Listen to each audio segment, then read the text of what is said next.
साठी मार्गदर्शन पाहिजे होतं त्यावेळेला आपण अक्षरबंधनच्या भेटी केलेल्या आहेत, शिबिरं केलेली आहेत आणि एक संवाद तयार केला, शैक्षणिक संवाद आणि शैक्षणिक विचारांची देवाणघेवाण आपण सतत केलेली दिसून येते. तिन्ही शाळांचा विचार हा एकच जुळला आणि त्यावेळेला हे काम घडलं असं मला वाटतं. एक तर विचार असा होता की लोकशाहीचा विचार होता, दुसरी गोष्ट होती की जो आपण महात्मा फुले आणि सावित्रीबाई फुलेंचा विचार, समतेचा विचार या तिन्ही शाळांनी जोपासलेला दिसतो. दुसरा विचार होता महात्मा गांधीजींचा किंवा विनोबांचा मूलगामी विचार असेल किंवा नई तालीमचा जो विचार असेल तोही आपण स्वीकारला.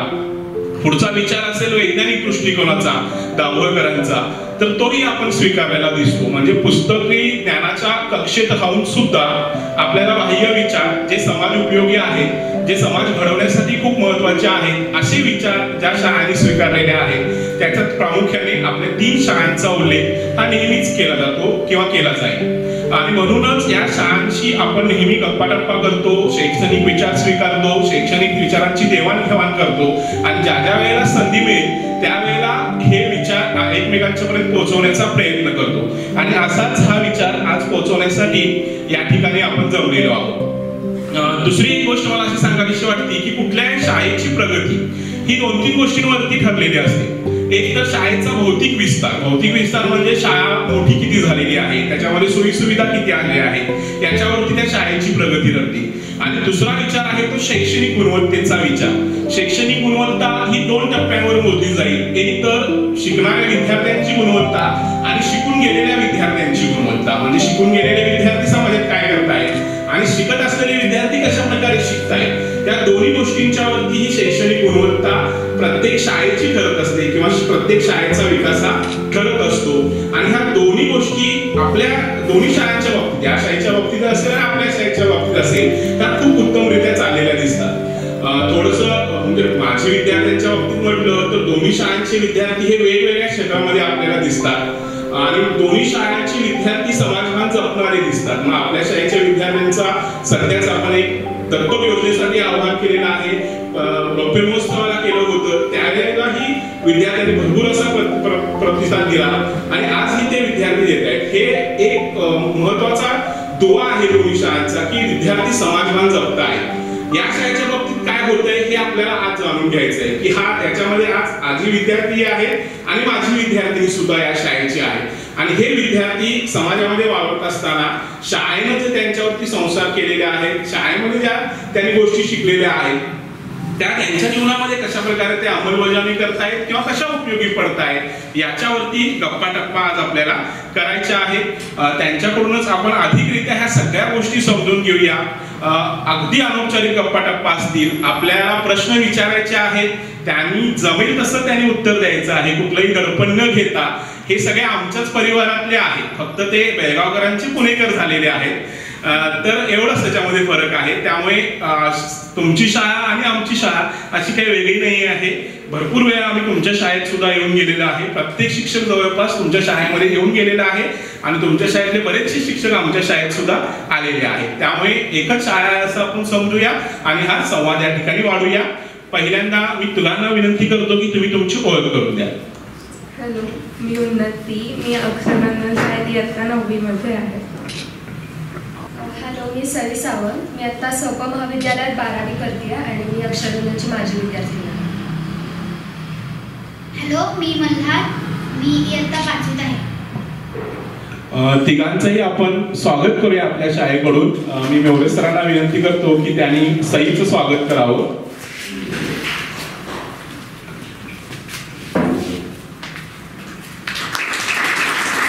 जीवी सावंत सरांना विनंती करतो की त्यांनी उन्नतीचं स्वागत करावं. त्याचबरोबर मल्हार सई त्यांनी स्वागत करावं.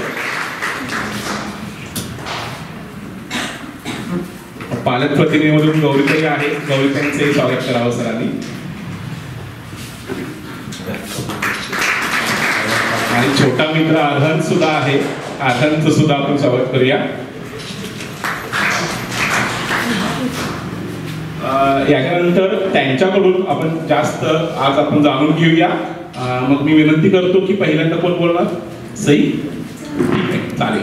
सई आपलं मनोगत व्यक्त करेल, त्यानंतर उन्नती आणि मल्हार फक्त तुमच्या प्रश्नाला उत्तर द्यायचं आहे असं ठरवून आलेलं आहे. त्यामुळे आपण मल्हारला नंतर नुसतं प्रश्न विचारूया.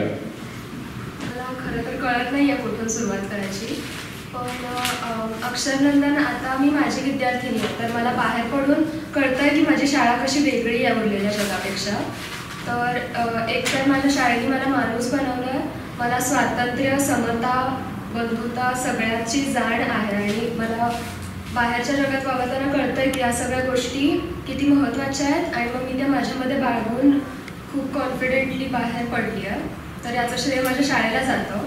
त्याचबरोबर सामाजिक भान माझ्या शाळेने दिलं. म्हणजे कुणीही असं आवडीने समाजासाठी काहीतरी करल यासाठी आपल्याला शाळेकडून आधीच ती जाण असावी लागते की ही आपल्याला समाजात असताना, आपण सक्षम असताना ज्यांना गरज आहे त्यांना मदत करणं किती महत्त्वाचं आहे हे माझ्या शाळेने मला पटवून दिलं. त्यासाठी बरेच उपक्रमही झाले आहेत आणि म्हणून मी स्वतःच्या आवडी जपत आणि समाजासाठी सुद्धा काहीतरी करत सध्या माझं 12वीमध्ये शिक्षण सुरू आहे.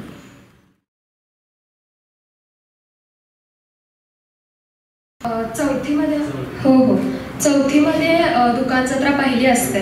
4थी ते 10वी दुकान जत्रेची प्रोसेस असते. म्हणजे 4थी आणि 8वीमध्ये आम्ही दुकानदार असतो आणि 5वी 6वी मधल्या सगळ्या वर्गांमध्ये आम्ही दुकान जत्रेला लागेल तशी मदत पूरक कामं करत असतो. हो चालेल.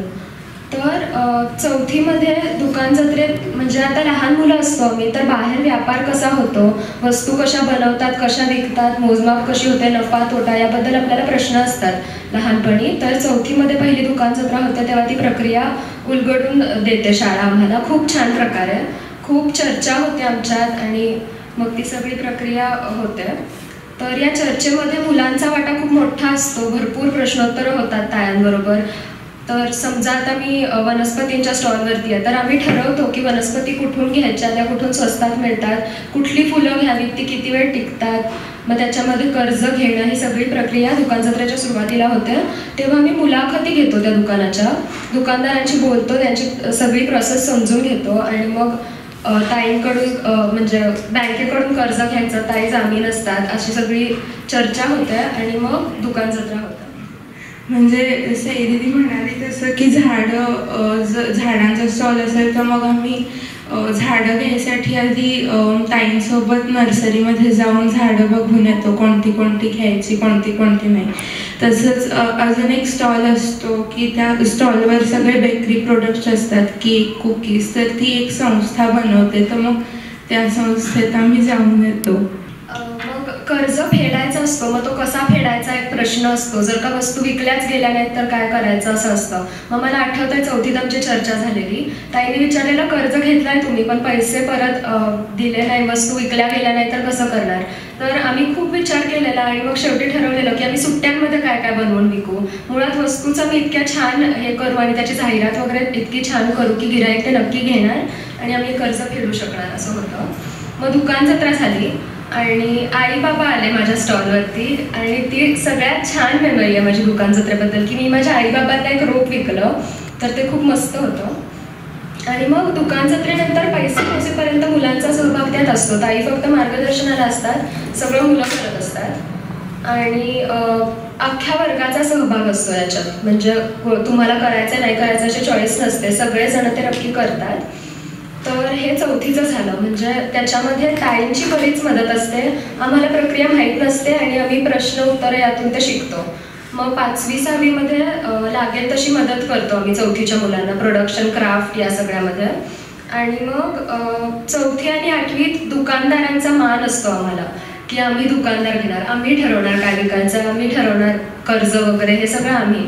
आणि 5वी 6वी 7वी 9वी 10वी मदतीला असतात. म्हणजे वस्तू बनवायला बऱ्याच वस्तू बनवायच्या असतात, तर ते लागेल ती मदत हे सगळे वर्ग करतात. आणि मग 8वीमध्ये आता आम्हाला माहिती असतं कर्ज काय, वस्तू कशा विकायच्या, अशी बरीचशी माहिती आम्हाला असते. तर इथे तायांचा हस्तक्षेप नसतो 8वीच्या दुकान जत्रेत, जवळजवळ सगळं काम आम्ही करतो.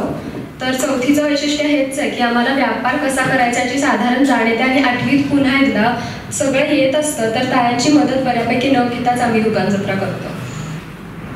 आणि म्हणजे 8वीत ताई गट पाडतात की कोणत्या मुलाला म्हणजे कोणतं काम नीट जमतंय. मग त्या म्हणजे आता काही मुलं असतात की त्यांना सुतारकामामध्ये आवड असते, मग ते त्यांना नीट जमतं म्हणून मग तसे गट पाडलेले असतात. तर मग त्या गटाप्रमाणे सगळे जण काम करतात.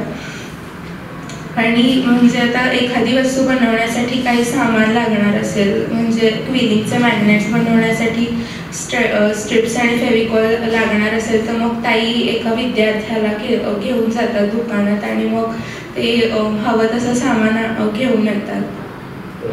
दुकान जत्रेसाठी शाळेमधून कसा वेळ काढता तुम्ही? म्हणजे रोजचे पिरियड्स असणार, तास असणार वगैरे, तर तो कसा टायमिंग साधला जातो? तासिका चालूच असतात, पण मधल्या सुट्टीच्या आधी नंतर असा आम्ही वेळ काढतो. आणि जे दुकानदार असतात ते बऱ्यापैकी वेळ घालतात. म्हणजे आता संमेलनाच्या आधी कशी आपण तयारी करतो ना दिवसभर, तसं दुकान जत्रेच्या काही दिवस आधी पूर्ण वेळ त्याचं काम करते 4थी आणि 8वी.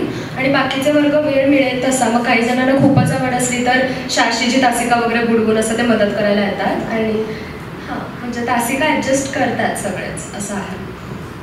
हस्तकलेच्या वस्तू तयार करत असताना मुलांचा सहभाग त्याच्यात किती असतो? ओके, मी सांगते त्याचे. 4थीमध्ये खूप वयानुरूप आम्ही वस्तू बनवतो. म्हणजे तर 4थीमध्ये हँडमेड म्हणजे वह्या असतात, त्यांना कापड लावायचं. मग 5वी 6वी ते फोल्ड करून घडी इस्त्री करून देणार, कापून देणार अशी कामं 4थीची मुलं चिकटवणार, अशी ती प्रोसेस असते. किंवा मग भेळ तयार करतात, त्याच्यासाठी आमच्या शाळेत स्वयंपाककृती असते. भेळ आधी कशी तयार करायची शिकवतात मुलांना, ते करून वगैरे बघतात. मग भेळ असते, फोल्डर्स असतात, कापडाचे पाऊच, आकाशकंदील, असं लहान मुलांना जमेल अशा सगळ्या वस्तू ताईंच्या मदतीने आणि ताईदादांच्या मदतीने, म्हणजे 5वी 6वीच्या मुलांच्या मदतीने. आणि रिसेलिंग पण 4थीमध्ये मोठ्या प्रमाणावर असतं. असं उडणं, वनस्पती मी म्हणले तसं, आणि झटपट उपमा, असं बरंचसं रिसेलिंग पण असतं. But when it comes to reselling आम्ही मुलाखती आणि ती म्हणजे जी संस्था बनवते ती वस्तू, त्यांची अख्खी प्रोसेस असं सगळं तपशिलात बघून घेतो. तर रिसेलिंग पण असतं, म्हणजे एखादी संस्था त्यांची वस्तू कशी तयार करते आणि मग आम्ही सुद्धा आमच्या वस्तू तयार करतो. आणि 8वीत असं असतं की आम्हाला सुतारकाम आणि इलेक्ट्रॉनिक्सचे 2 नवीन विषय कार्यानुभवामध्ये सुरू होतात. तर तिथे आम्ही बऱ्याच वस्तू बनवतो. 8वीमध्ये रिसेलिंग खूप कमी असतं. तिथे आम्ही लाकडाची उलटणी, पडपड खेळणी, चमचे, असं मोबाईल होल्डर, असं बरंच काही आम्हीच तयार करतो. इलेक्ट्रॉनिक्समध्ये टॉर्च तयार करतो. आणि मग बाकीही बरंचसं पेपर क्राफ्ट, शाडू मातीच्या वस्तू, अशा बऱ्याच गोष्टी 8वी तयार करत असतात. कारण मोठे असतो ना, मग आम्हाला करता येतं ते व्यवस्थित 4थीच्या तुलनेत.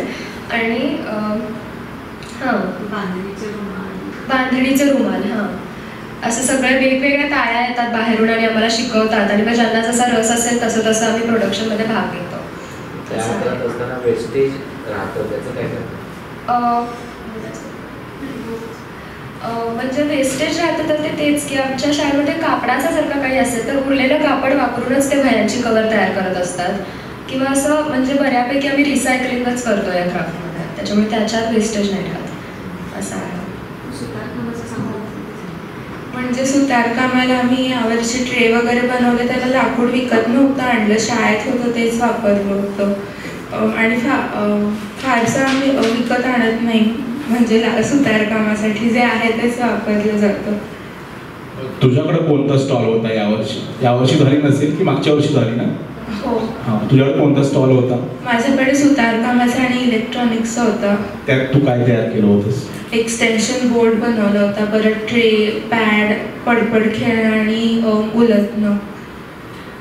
याच्यामध्ये नफ्या तोट्याचं गणित कसं बसवता तुम्ही आणि किती प्रमाणात नफा व्हावा असं वाटतं? नफा जास्त व्हावा असं वाटतं. नफा झालेल्या पैशांचं काय होतं मग पुढे?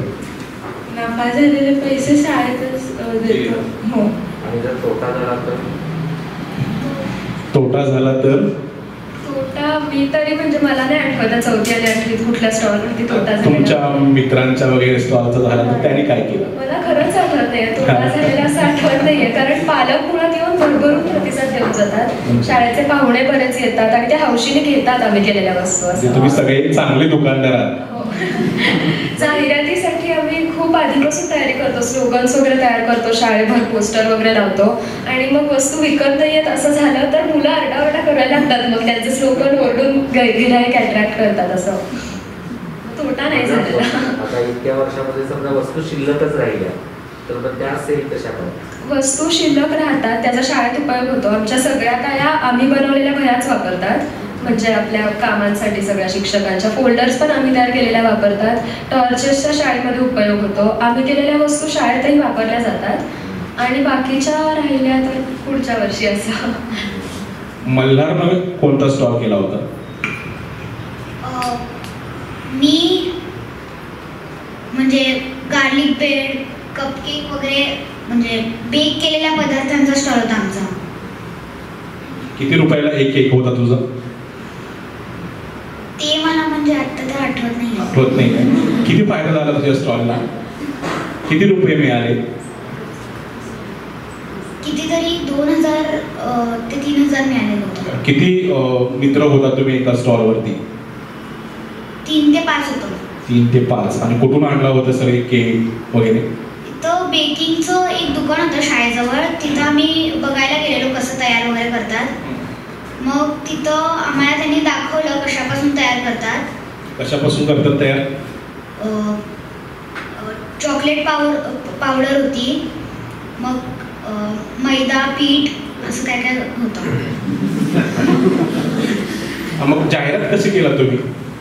काय आठवते जाहिरात केलेली तुझ्या स्टॉलची? ओरडत होतास की नाही केक घ्या म्हणून? होताच ना? चहा पण होता आणि मग जेव्हा आमचे बिस्किट विकले जात नव्हते तेव्हा मी जोरजोरात ओरडत होतो की चहासोबत बिस्किट खावा वगैरे. बिस्किट फ्री होते की बिस्किट खावा म्हणत होता? म्हणजे विकत घ्या म्हणजे चांगलं लागेल. अरे वा.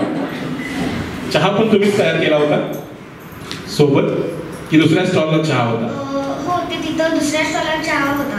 म्हणजे शाळेच्या स्वयंपाकघराजवळचा एक स्टॉल होता तो. चहा कोण तयार केलं होतं? मुलांनी की ताईंनी? ताया आणि मुलं मिळून होते, पण तायांचं काम जास्त होतं. आज दुकान जत्रा नावाची पुस्तिका तुमची तयार झालेली आहे, तुमच्या शाळेची तयार झालेली आहे. कुठेतरी तुम्ही याचा एक भाग आहात. तुम्हाला कसं वाटतं? खूप छान वाटतं मला. हे बापूंकडून कळलं हे पुस्तकाला. हा प्रकल्प खूप युनिक आहे, आमच्या शाळेमध्ये होतो तो आणि मला खूप छान वाटलं. ती पुस्तिका पण बघितली मी, खूप छान आणि म्हणजे खरं जे होतं ते लिहिलंय त्यात सगळं. आवडलं मला पुस्तक. बरं, आता असं एक ऐकायला मिळालं की या दिवाळीच्या सुट्टीत तू बऱ्याच वस्तू विकून पैसे मिळवली. हो. ही आयडिया तुला कशी कळली? यात म्हणजे मला क्राफ्ट करायला खूप आवड म्हणून माझी. आणि मग मला बिझनेसची पण म्हणजे मला प्रत्येक दुकानात भयंकर मजा यायची. आणि मग मी केलेलं आहे सगळं. बाबांकडून कर्ज घेतलेला आणि नफा वगैरे सगळा त्यांना परत त्यांचा कर्ज देऊन मेणबत्त्या विकलेल्या मी या दिवाळीमध्ये. तर याच्यामध्ये त्या मेणबत्त्या पॅक करताना हँडमेड पेपर गरीब बायका बनवतात पुण्यातल्या, किंवा असा ग्रुप आहे त्यांचा की ज्यांना गरजू आहेत त्या एकत्र येऊन हँडमेड पेपर बनवतात. मी त्यांच्याकडून ते घेऊन पॅक करून विकलेल्या. हां, तर यात आहे म्हणजे मी ॲडव्हर्टायझिंगमध्ये वगैरे दुकान जत्रेचं असं बरंच मला आठवतं ते रिलेट करता आलं. आता या दिवाळीच्या सुट्टीमध्ये तू कशी जाहिरात केली? कशाच्या माध्यमातून? कोरोना होता म्हणून अर्थात व्हर्च्युअल, पण हो म्हणजे जाहिरात अट्रॅक्टिव्ह जास्तीत जास्त कॅप्टिव्हिटी सोशल मीडियावर. माझी आई पण बरंच क्राफ्ट करते, तिच्या खूप ओळखी आहेत त्या क्षेत्रात, तर तिच्या ह्याच्यातून सोशल मीडियाच्या माध्यमातून तू सेल केली? हो. आणि 8वीत आम्हाला पण असं म्हणजे आम्ही घरून बनवलेल्या वस्तू पण स्टॉलवर ठेवू शकतो. तो एक वेगळा स्टॉल असतो.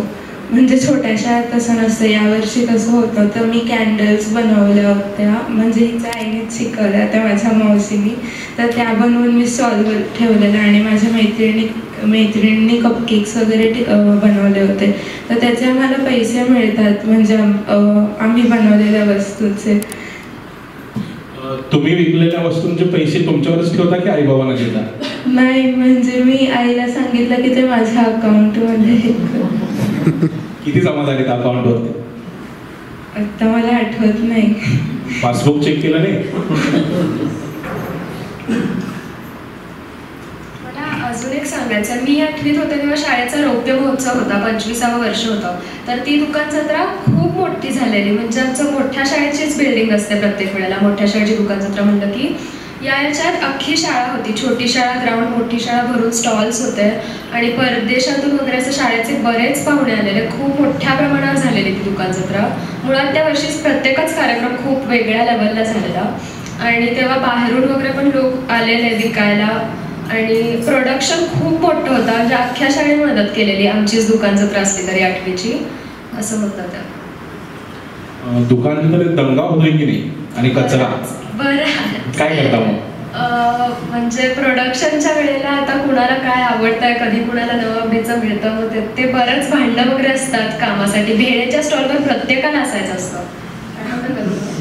भेळेचा स्टॉल लाडका आहे सगळ्यांचा आणि मग तिथे त्याच्यासाठी भांडणं होतात. प्रोडक्शनमध्ये पण बराच दंगा चालू असतो असा.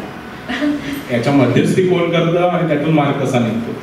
एका पॉइंट पर्यंत मुलं दंगा करतात, त्यानंतर ताई मध्यस्थी करतात आणि अगदी फारच झालं तर मग म्हणजे मग हे मुख्याध्यापिका वगैरे बोलतात, म्हणजे करतो आम्ही बराच दंगा करला.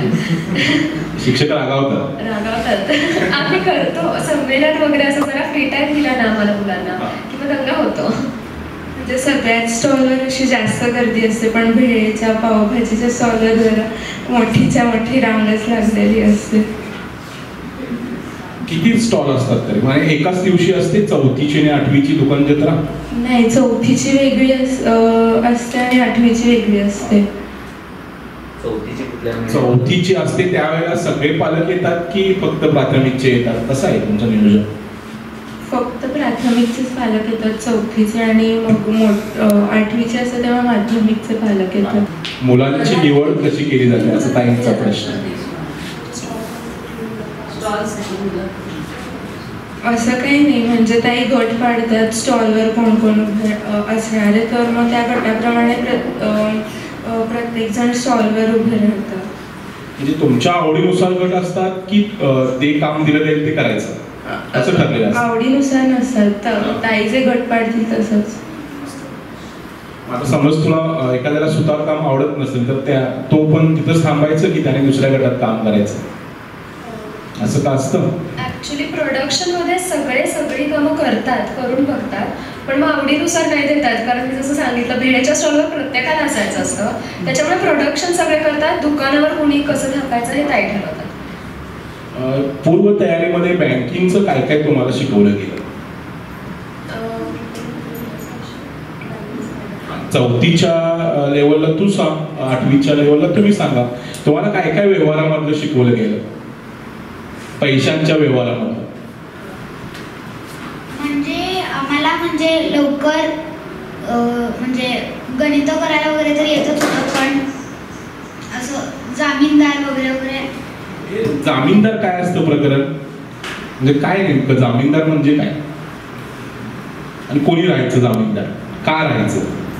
ते आमचं म्हणजे कसं होतं, आम्ही ताई सांगायचे आम्हाला की कोणाला तुम्ही जामीनदार म्हणून हे करायचं, तर मग आम्ही जाऊन त्या ताईंना विचारायचो वगैरे आणि मग ताई हो म्हणायच्या कायम. आणि जामीनदार म्हणजे काय मी म्हणजे मला कधी म्हणजे मला तरी कळलं नव्हतं आणि मी त्याच्याकडे दुर्लक्षच केलं.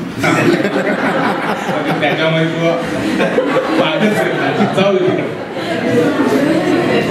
हे छान आहे, सगळ्यात महत्वाचं उत्तर आहे. जे कळत नाही त्याच्यामध्ये भाग घ्यायचा. ताई सांगेल जामीनदार म्हणजे काय? हो, सगळ्यांना कळालेलं, पण म्हणजे माझं लक्ष नव्हतं त्यावेळेला. परत काय विचारलाच नाहीस तू? नाही. 8वीच्या दुकान जत्रेच्या वेळेला मात्र विचार जामीनदार काय आहे ते. हा, तुम्ही सांगा जामीनदार नेमकं काय आहे, कसं निवडला जातो? जामीनदार म्हणजे ज्याच्यावरती कर्जाची जबाबदारी असते, आपल्या ताई जामीनदार असतात, त्या कर्ज घेतात आणि कर्ज परत फेडायची जबाबदारी त्यांच्यावरती असते. पण मग ताई आपल्याला विचारतात की तुम्ही देणार का कर्ज परत? लक्ष कुठे होतं? कर्ज परत देणार का, नफा, मग तो कर्ज बँकेला परत करायचा असतो, असं असतं ते. तो पुढच्या वेळेला सांगणार नक्की ना रे? जामीनदार तू निवडायचं पुढच्या वेळेला शाळेत. बँकिंगच्या विषयी सांगा की काय काय शिकवलं जातं, म्हणजे व्यवहाराच्या बाबतीतले कुठले शब्द तुम्हाला नवीन समजतात? आता तसा जामीनदार एक समजला, परत कर्ज घेणं एक समजला तुम्हाला. व्याज देता तुम्ही, नेमकं किती व्याज देता, काय देता? व्याज देता तुम्ही? देता ना व्याज पण? घेतलेल्या कर्जाला व्याज देता? हो. म्हणजे काहीतरी वाढवून रक्कम, म्हणजे शाळेतून समजा तुम्ही 500 रुपये घेतला तर परत देताना तुम्ही 500 देता की जास्त देता पैसे शाळेला?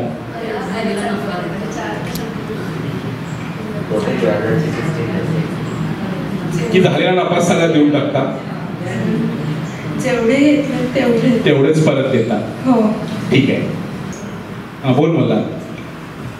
मगाशी कोणीतरी आता विचारलेलं की कोण कोणत्या स्टॉलवर, म्हणजे कोण ठरवतं असं. तर चौथीत कसं होतं, आम्ही चिठ्ठ्या बनवल्या ताईंनी आणि त्या मी उचललेल्या आणि त्यात लिहिलेलं की स्टॉलवर कोणत्या ताई असणार आहेत आणि तुम्ही कुठल्या स्टॉलवर आहात असं आम्हाला हे केलेलं चिठ्ठ्याने.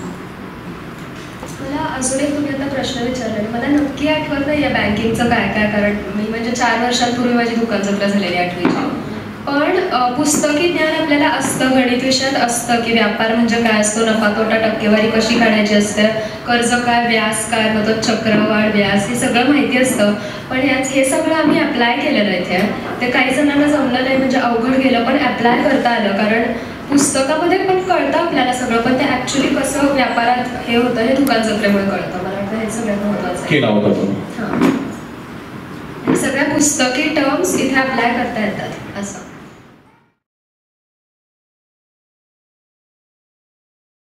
दुकान जत्रा ही तर आता आमच्या हातात पुस्तिका पडलेली आहे तुमची आणि आम्ही सगळ्यांनीच ती वाचलेली आहे, बऱ्यापैकी समजलीही आणि तुमच्याशी संवाद साधताना बऱ्याचशा गोष्टी आता आम्हाला समजल्या.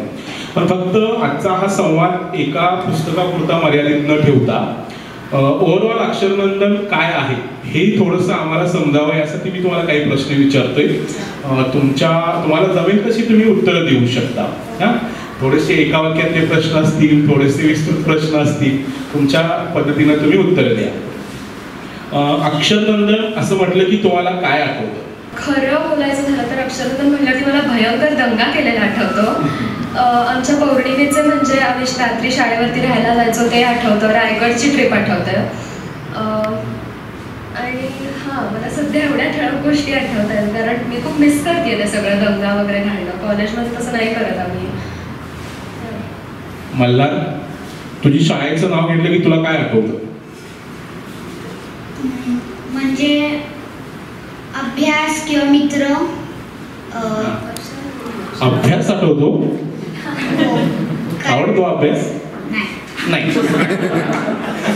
ओके. हां, उन्नती. अक्षरनंदन म्हटलं की मला असं माझ्या आवडत्या ताया, शाळा आणि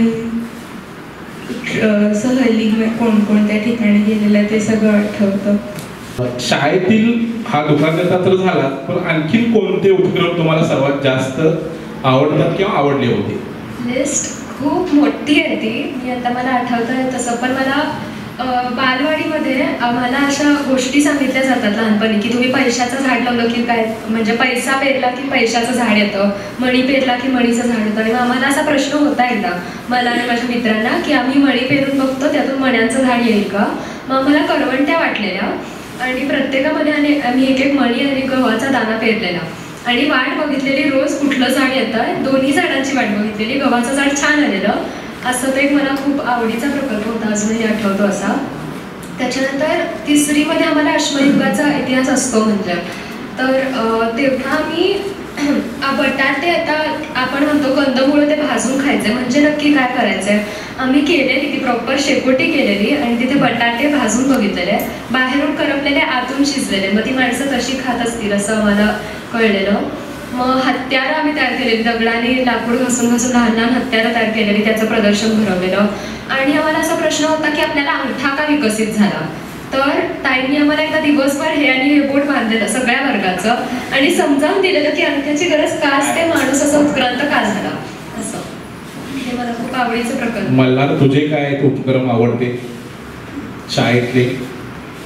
मला सहली वगैरे आवडतात, जिथं पण जातात. कुठे गेलेल्या सहली तुमच्या?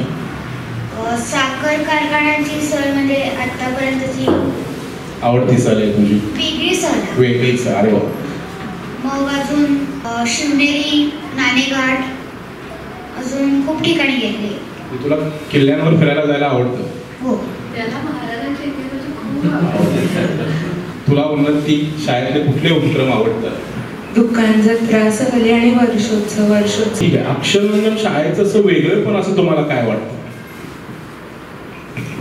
अर्थात अनुभवातून शिक्षण, प्रत्येक पुस्तकातली गोष्ट अप्लाय करून बघायची, असं सगळ्यात वेगळं वाटतं मला अक्षरनंदन विषय. आणि हे सगळे प्रकल्प सुद्धा की आम्हाला प्रश्न पडला तर त्याची उत्तरं तुम्ही अनुभवून बघा, की अंगठाच नसता तर मग कसा जगला असा माणूस, असं मग आम्ही ते ऍक्च्युली दिवसभर करून बघितलेलं. असं हेच मला आवडतं शाळेविषयी, की पुस्तकामध्ये आम्ही नाही मर्यादित राहत, करून बघतो प्रत्येक गोष्ट. शाळेकडून सामाजिक भान मुलांमध्ये रुजवण्यासाठी बऱ्याच सेवाभावी संस्थांना भेटी देतात. हो. तर त्याचा अनुभव तुझ्या जीवनात कसा आला तुला? शाळेनं ते भान तुझ्यामध्ये घातलं, ते तू कुठे अप्लाय करून बघितले? मला याबद्दल सांगावंसं वाटेल. 9वीमध्ये आमचा वर्ग अर्धा डिवाइड करून आम्ही खेळघर आणि प्रिझन या 2 संस्थांना मदत करायला गेलेलो. खेळघरमध्ये गरजू मुलं असतात, त्यांना शिक्षणाची वगैरे सोय करून देते ती संस्था. आणि प्रिझनमध्ये मतिमंद मुलं असतात, म्हणजे खूप मोठे लोक पण बाळासारखे वागतात कारण मानसिक वाढ झालेली नाही आहे. अशा मुलांना शिकवायला मदत करायला, शिक्षकांना लागेल ती मदत करायला असं आम्ही आठवड्यातून 3 दिवस शाळेनंतर जायचो 9वीत असताना. तर तेव्हा ते खूप वेगळं वाटलेलं आम्हाला. खूप म्हणजे मी प्रेझेंटला गेलेलं तर मला ते खूप विचित्र वाटलेलं सुरुवातीला, अगदी म्हणजे जमलंच नव्हतं. पण मग या सगळ्यातून एक कळतं की आपण किती सक्षम होत, आपली वयानुसार आपली मानसिक वाढ होती, सगळं शरीर धडधाकट आहे. आणि यातून मग समाजात असे घटकही असतात, दिसत नाही, बोलता येत नाही, ऐकता येत नाही, त्यांच्याकडे आपण सक्षम आहोत म्हणून आपलं काहीतरी देणं लागतं, आपला थोडा वेळ त्यांना देणं महत्त्वाचं असतं. ही जाणीव त्यातून झाली. आणि मग आता माझ्या कॉलेजमध्ये एक दिव्यशील नावाचा ग्रुप आहे, तिथे आंधळ्या मुलांना लागेल तशी मदत केली जाते. तर त्यांना पेपर घ्यायला रायटर लागतात, पुस्तकं रेकॉर्ड करून लागतात, तर या सगळ्याला मी मदत करत असतो. उन्नती, तुझा काय अनुभव आहे समाज भान किंवा सामाजिक जाणीव प्रकल्प? तू भाग घेतली होतीस प्रकल्पामध्ये एखाद्या? हो, स्नेहालय म्हणून एक संस्था आहे, तर तिकडे आपली आमच्या 8वीच्या वर्गाची सहल गेली होती आणि प्रत्येक वर्षी जाते. तर मग तिकडे पण अशी अनाथ मुलं लोक आणि म्हणजे अशी खूपच लहान बाळं पण आहेत तिकडे. तर मग म्हणजे ते बाळांना असं सोडून देतात, तर तशी बाळं आहेत. तर मग त्यांना आमच्या वर्गाने कपडे वगैरे दिले होते सगळ्यांनी. मी अक्षरशिल्प नावाचं तुमचं जे पुस्तक होतं अक्षरनंदनचं, त्याच्यामध्ये वाचलं होतं की स्वावलंबनाला खूप महत्त्व दिलं जातं. तर त्याविषयी तुम्हाला काय सांगाल? म्हणजे काय नेमकं स्वावलंबन म्हणजे काय शिकवलं जातं? यामध्ये 2 प्रकल्पांचा उल्लेख करावा लागेल, स्वकमाई आणि स्वअध्ययन. स्वकमाई आम्हाला 8वीमध्ये सांगितलेलं की आठवडाभर कुठलंही दुकान शोधा तुमच्या एरियातलं, तिथे 5 तास जाऊन त्यांना हवी तशी मदत करा आणि कमवा, स्वतः कमवून बघा. पैसे कमवणं किती अवघड असतं हे एकदा असं होता तो प्रकल्प. आम्ही तिथे आठवडाभर गेलेलो आणि आठवड्याच्या शेवटी त्या दुकानदाराचा फीडबॅक की त्यांनी कशी मदत झाली असं, तर तसा तो होता. मग प्रत्येकाने केलेलं, कमवून आणलेले पैसे. आणि मग आमच्यामध्ये मला आठवतं मैत्रिणींमध्ये चर्चा झालेली, एक पनीर रोल घ्यायला 200 रुपये लागतात आणि मी आठवडाभर 5-5 तास काम करून 400 रुपयेच कमवले, म्हणजे पैशाला किती किंमत आहे. आपण ते असंच उडवत सुटलेले असतो, तर ते किती चुकीचं आहे याचं आम्हाला असं कळलं, म्हणजे ते काम करून तिथे. आणि स्वअध्ययन पण होतं. आता लहानपणापासून ताया समजावत असतात, अख्खे धडे समजावतात, स्वाध्याय करून घेतात, बाकीचे पण रेफरन्सेस देतात. स्वाध्यायन असं होतं की प्रत्येक विषयाचा 1-1, 2-2 धडे तुम्ही स्वतः बसून करा. आम्हाला 1 महिनाभर सोडून दिलेलं ग्राउंडवरती, तुम्ही तुमचा वेळ विभागा. तेव्हा दुकान जत्रेचं पण काम चालू होतं. सो दुकान जत्रेला मदत करा, अभ्यास करा, तुम्हाला हवा तसा टाइमपासही करा, पण काम पूर्ण पाहिजे महिन्याच्या शेवटी, असं ते स्वाध्यायन होतं. तेव्हा पहिल्यांदा आम्ही स्वतः अभ्यास केलेला, डिक्शनरी, व्युत्पत्ती, कोश असं सगळं घेऊन स्वतः प्रत्येक विषयाचा अभ्यास केलेला. आणि मग त्याचं आता कॉलेजमध्ये कळतंय की काही शिक्षक शिकवतात, काही शिकवत नाही शिकवतात. आणि कॉलेजमध्ये लेक्चर्स होतात, नाही होत, तिथे स्वाध्यायन लागतं. तो त्याचा पहिला अनुभव होता, तिथे मला स्वावलंबन होतं. मला तुझं काय मत आहे स्वावलंबन? तू कोणकोणती कामं करतोस? तुझी कामं? मला झाडं वगैरे लावायला आवडतात. मग घरात चहा करण्यासाठी गवती चहा वगैरे लावला आणि खूप झाडं लावली आहेत रातराणीची वगैरे. त्यांची काळजी तू घेतोस? हो, चहा पण मी करतो. चहाचं सगळं त्याच्याकडे, गवती चहा उगवतो, चहा करून देतो असं. तुझा चहा प्यायला आवडेल आम्हाला. कधी यायचं आम्ही? कधी पण या. स्त्री पुरुष समानता किंवा समतेचं मूल्य, हा तुला बोलायचंय. हो, आत्ताच आम्हाला 2 ऑक्टोबरला गांधी जयंतीसाठी उपक्रम दिला होता की घरी तुम्ही 8 दिवस आईबाबांना नाश्ता किंवा काही स्वयंपाक बनवून द्यायचा आणि रोज बाथरूम धुवायचं. तर मग ते करायला मी रोज नाश्ता बनवला आणि मग बाथरूम काय काय बनवलंस नाश्त्यामध्ये? पोहे, उपमा, सँडविच, सोपं. पहिला तू खाऊन बघितलीस की नाही? ट्राय फक्त डायरेक्ट बाबांच्यावर आणि आईवर केलीस? आधी आई बाबांना त्यांच्यावरच प्रयोग केला. आवडलं त्यांना? हो, खूप आवडलं. मला इथे गांधी जयंतीवरून आलं ते स्वावलंबनाशी जोडून मला असं सांगावं वाटेल. आमच्या म्हणजे गांधी जयंतीत शाळा स्वच्छ करणं बेसिक आहे, पण आमच्याकडून टॉयलेटपर्यंत सगळं स्वच्छ करून घेतात, जे मला स्वतःला कधी फार आवडलं नाही. पण त्यातून असं होतं की आता आपण सार्वजनिक टॉयलेट्स बघतो, त्यांची काय अवस्था असते आणि ते काही लोक स्वच्छ करतात, त्यांचं ते रोजचं काम असतं. मग स्वतः जेव्हा टॉयलेट स्वच्छ करतो शाळेचं, तेव्हा कळतं की ते किती घाण वाटतं. आणि म्हणून आपण जेव्हा पब्लिक टॉयलेट्स वापरतो तेव्हा आपल्यामध्ये काहीतरी जाणीव पाहिजे की ते नंतर येऊन कोणतरी स्वच्छ करणारं, कोणीतरी वापरणारं. तर असं गांधी जयंतीमध्ये म्हणजे शाळा सगळी स्वच्छ, ग्राउंड, टॉयलेट्स असं सगळं आम्ही स्वच्छ करतो. आणि त्यातून ते मला महत्त्वाचं वाटतं की मग म्हणजे हे खूप बेसिक आहे की सार्वजनिक टॉयलेट्स वापरताना आपल्याला ही जाणीव पाहिजे की पुढे येऊन ते कोणतरी वापरणार आहे आणि ते आपल्या देशात मला वाटतं व्यवस्थित लागू होतं. ठीक आहे. समता आणि स्त्री पुरुष समानता याच्यावरती सुद्धा शाळा भरपूर काम करते, तर ते तुमच्यामध्ये कशा प्रकारे आलेलं आहे किंवा शाळेनं कोणतं मूल्य तुम्हाला दिलेलं आहे? स्त्री पुरुष समानता किंवा मुलं मुली हा भेदभाव नको असं आहे का वातावरण की वेगळे वेगळे मुलं बसतात, मुली वेगळीकडे बसतात, असं काही नाही. आणि आमचे युनिफॉर्म सेमच आहेत, मुलांना आणि मुलींना शर्ट पॅन्टच आहे आणि सगळे एकत्र बसतात, खेळतात. तर ही म्हणली तसं युनिफॉर्म सेम असं मला वाटतं खूप मोठा भाग आहे की मुलींनी स्कर्ट, मुलांनी शॉर्ट्स, म्हणजे मुलींनी कुठेतरी अनकम्फर्टेबल राहायचं असं नाही आहे. तर सगळ्यांना एक युनिफॉर्म आहे. त्याच्यानंतर रूल्स सगळ्यांना सेम आहेत, म्हणजे आता मुलींनाच नाही केस वाढल्यावरती पोनी बांधायचे, काही मुलग्यांना पण आवड असते केस वाढायची. तर कुणाचेही केस वाढले की तुम्ही पोनी बांधा, नाही तर केस कापून या. असे जे मुलींना रूल वेगवेगळे असतात ते सगळे आमच्या शाळेत म्हणजे कुठलाच रूल असा वेगवेगळा नाही आहे, सगळं सेम आहे. त्याच्यामुळे शिस्त बिघडते असं काय वाटतं का? म्हणजे जर असं एवढी मोकळीक दिली तर शिस्त बिघडते शाळेचं, असं काय वाटलं कधी? कुठली मोकळीक? सगळ्या गोष्टी म्हटलं ना, युनिफॉर्म नाहीये किंवा केस कसेही ठेवा तुमचे. केस कसेही ठेवा नाही, पण म्हणजे आता काही मुलांना आवड असते ना, मला काय रोनाल्डो सारखे केसच वाढवायचे वगैरे, मग तुम्ही शाळेला येताना ते बांधून घ्या, असा मुद्दा आहे तो. मुलगा आहे म्हणून सोडले तसं नाही असं. आणि युनिफॉर्मच्या बाबतीत जेव्हा मला वेगवेगळे कपडे घालू देतात, मला वाटतंय आम्ही खूप लकी आहोत याबद्दल. बाहेरच्या शाळेच्या मुलांबद्दल रोज एकच कपडे घालून शाळेला जाण्यात काही रस वाटत नाही. मग आपल्याला आफ्टर ऑल कपड्यांमधून पर्सनॅलिटीज कळतात, मुलांना आवडतं वेगवेगळे रंग घालायला. तर मला वाटतं हे खूप महत्त्वाचं आहे की आठवड्यातून 2 दिवस युनिफॉर्म पण आहे, म्हणजे आपण शाळेला समान उद्या म्हणून चाललोय अशीही जाणीव आहे. आणि मग प्रत्येकाची वेगवेगळी आवडही आहे, यातून वेगवेगळे कपडे असतात. असंच एकदा चर्चेत आलं की अक्षरबंधनवरती एक ठपका होता, म्हणजे मुलांच्यावर, की खूप मुलं वात्रट असतात किंवा खूप दंगेखोर आहेत, तर त्याबद्दल काय सांगशील? हो, आम्ही आगाऊ म्हणून प्रसिद्ध आहोत. आम्हाला खूप लहानपणापासून एखादी गोष्ट आवडली नाही तर नाही आवडली म्हणायचं स्वातंत्र्य आहे. ताईंना तुम्ही मला हे नाही केलं म्हणायचं स्वातंत्र्य आहे. आम्हाला झोप आली, आम्हाला झोपू द्या, आम्हाला कंटाळा आला म्हणायचं स्वातंत्र्य आहे. आम्हाला पहिले झोपायला पण द्यायचं, झोप आलेली असते सगळ्यांना की. आणि स्पष्टपणे आपलं म्हणणं जे आहे, आता समोरचं काहीतरी बोलतंय, मोठं आहे म्हणून ऐकून घेणं असतं, पण मग चुकीचं बोलतंय तरी मोठं म्हणून ऐकूनच घेतलं, हे काही बरोबर नाही. तर आम्ही स्पष्टपणे आमचे विचार आणि त्यांच्यापर्यंत पोहोचवतो. त्यामुळे खूप जे वैचारिक स्वातंत्र्य तुला मिळालं, पण घरातून तुला कुठलं स्वातंत्र्य मिळालं असं वाटतं? आई बाबांच्याकडनं असेल? आहे सगळं स्वातंत्र्य, सगळं स्वातंत्र्य आहे. सगळं म्हणजे स्वैराचार नाही म्हणायचं मला, पण जे करायला आवडतं त्यांची परवानगी असते, ते अडवून नाही. विवेकाच्या चौकटीत राहून आपल्यापासून कुणालाही त्रास होणार नाही अशा गोष्टी तुला करायला आवडतात. मला इनफॅक्ट इथे आगाऊपणाचं अजून एक खूप मोठं उदाहरण, आता ही म्हणली वर्षोत्सव होता. वर्षोत्सवामध्ये एक विषय असतो, 4 नाटकं होतात 4 वर्गाची, 7वी ते 10वीची. कुठलं तरी पहिलं येतं, कुठलं तरी दुसरं येतं, बाकीची 2 हरतात, असं असतं ते. तर तिथे जे हारले त्यांना असं वाटत असलं की आमचं नाटक खरंच खूप चांगलं झालेलं आणि ते जिंकणं काही बरोबर नव्हतं. तर आम्ही उपोषणं केली आहेत, आंदोलनं केली आहेत, ताईंच्या मुख्याध्यापकांची जाऊन भांडलेलो आहोत, कारण आम्हाला तसं वाटतंय तर आम्ही ते बोलणार, असं आहे.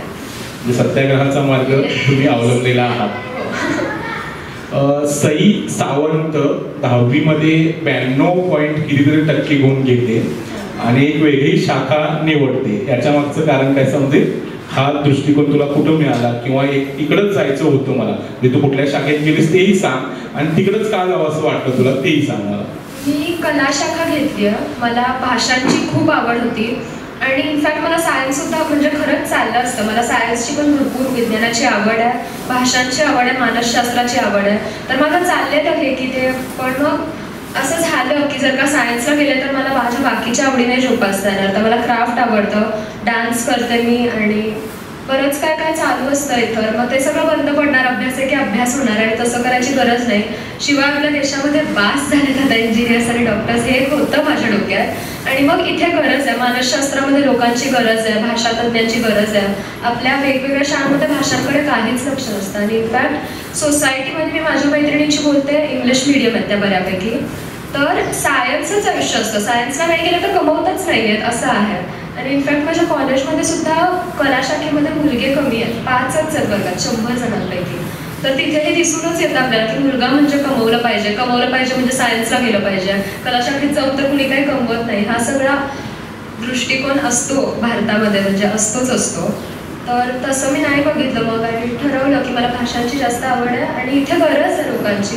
तुला मग पुढं काय काम करायचंय भाषांच्या मध्ये? हां, तर हे माझं एक ठरलं नव्हतं. मला खूप आवडी आहे आणि मला सगळं डिस्कवर करून बघायचं म्हणून मी आर्ट्स घेतलं. कुठल्या भाषा येतात तुला तसं ते? सध्या जर्मन आणि संस्कृत मी गेले 4 वर्ष शिकते. हिंदी, मराठी मला खूप आवडतं. ते मी कॉलेजमध्ये घेतलं नाही, ते वाचनातून माझा अभ्यास चालू असतो.